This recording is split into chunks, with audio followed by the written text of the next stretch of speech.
Ja, men vi repræsenterer Beachball Danmark.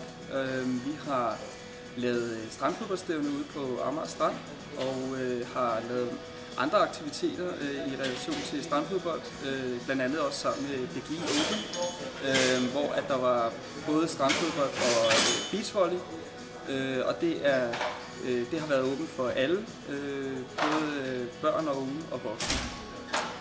Og det er sådan set det, vi som udgangspunkt står for. Vi arrangerer simpelthen strandfodbold og vil gerne gøre det på et større plan end bare Amager Strand, men også på landsplan.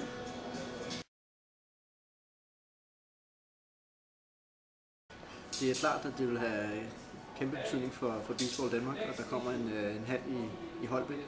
Og det skyldes jo dels, at Danmarks sommer den er ekstremt kort. Det vil sige, der er fra oktober til i øjeblikket er det nærmest helt ind i slutningen af april. Der er det jo koldt og ikke strandvejr.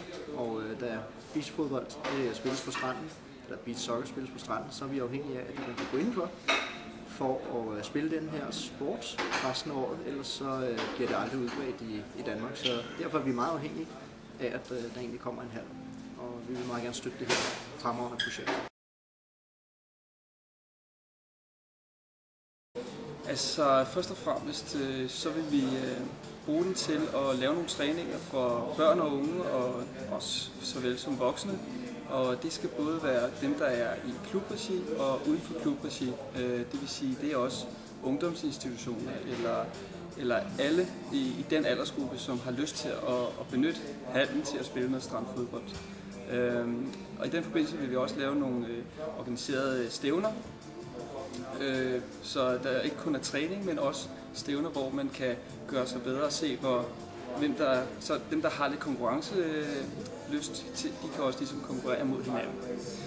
Desuden så vil vi også lave noget for virksomheder, hvor de kan bruge det som en slags teambuilding, og dermed også få en sund livsstil for deres medarbejdere.